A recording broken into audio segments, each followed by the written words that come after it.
The Talking Cat. Saturday. Make the fresh pan of cabbage soup. Add a little water day by day to the slowly simmering pot. Tuesday. Bake new bread in the old oven in the yard, weather permitting. By next weekend, soak wedges of the stale loaf ends in the soup. It's got to last until Tuesday. Life on Tante Odette's small holding wasn't one you'd envy, but she got by. Long fall and winter evenings brought the only taste of discontent. The light wasn't any too good for working late at her loom, and time could lay heavy. Oh, for a little company. Sure, she had her age-old companion Shoo-Shoo the cat, but Shoo-Shoo could only sit and purr. Cats can't talk. Then, one fall evening, from out of nowhere came a rather strange old man. His name was Pierre Leblanc. Pierre was one of those people who, when they come knocking at your door, your first reaction is to wish you'd been out. Pierre had crinkles on his wrinkles. His face looked like old tanned leather left too long in the sun. On his top lip was a moustache so bushy you never need worry about losing the yard broom again. He had squinty little eyes and a nose with far too many bumps. If all this was not enough, to emphasize his large stomach, he wore a bright red sash around his middle. Then the strange apparition was topped off with a tiny woolen hat, with a large black crow feather precariously clinging to its side. Pierre was not a man you could easily forget. Pierre knocked at Tante Odette's door, offering to work around the place, to do the awkward chores. He wouldn't take no for an answer. She was trying to close the door. He had his foot in the jam. Don't reject me out of hand. Ask counsel of that wise cat by the stove. Was this man mad? Then up piped the cat, as clear can be. This looks to be a fine old man, and some of the work is getting to be a trial for you with your aching joints. Take him on. But first things first, he needs a bowl of soup. Well, you don't argue with such an old friend.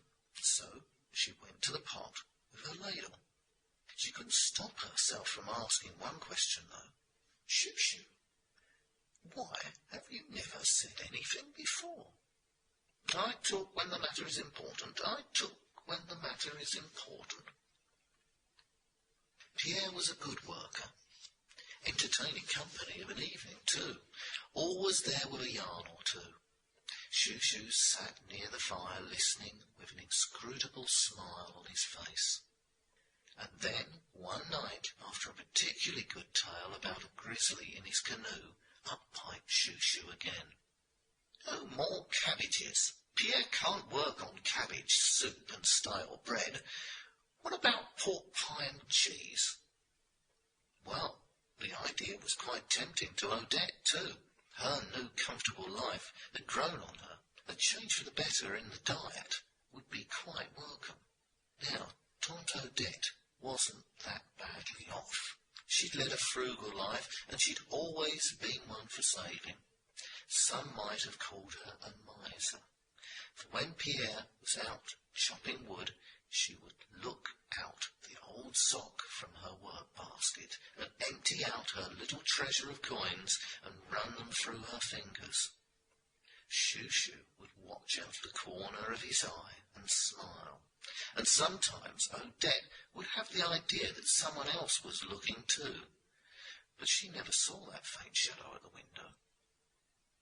After a few nights of cut and come again at the pork pie and cheese, Shoo-Shoo stretched his whiskers, yawned, and sat up, looking straight at Tante Odette. You can't eat money, you know. Pierre's known as the best bargain hunter in all Canada. Send him shopping for meat. And what do you know? Pierre was a clever one with a deal. When he came home from the store next day, he'd made those few meagre coins stretch to a bag of candy for Odette, and a rub of tobacco for himself, as well as the finest cut of meat the old lady had seen in many a day. Life that fall and winter was fine. Tante Odette had found something she never knew she'd lost: happiness. Then, with the coming of spring, came another man to her door. Georges, for that was his name, wore a red sash too, and spoke of his crafty old friend Pierre, who he wanted to join him up country on a trapping spree. Georges described his old friend in exhaustive detail for some moments or more, finishing with, "Not a man you could easily forget." Then, after pausing for breath, he added, "He's entertaining company too. He can even throw his voice." Now, I'm sure you'll remember just how strange a sight Pierre made. Well, Tante Odette was certainly in no doubt that Georges's little cameo piece fitted her Pierre to a T. Pierre was off at the store, so she sent Georges away. But now she was in pensive mood. Odette had some time for thought before Pierre's return, and had her questions ready formed. "Well, old man, are you to be away trapping, off with your fine friend Georges?" "We get no younger, Odette. I'll be warmer and happier next to that old stove of yours, if you have need of me." "But what of all this throwing of voices? Tell me, how can I trust a man who does that?" "Georges always was a joker. Let's settle the matter. We'll ask Chou-Chou." The wise old cat stirred by the stove and slowly puffed himself up to his full height. "What nonsense! Whoever heard of a man throwing his voice? Now, enough of all this skylarking. Ask Pierre to stay and pay him a wage, or he'll be off trapping. Then who'll do the chores?" With this long speech, Chou-Chou shook himself from head to tail, turned slowly round and around, patted at the old rug, snuggled his whiskers down, and snored off to sleep.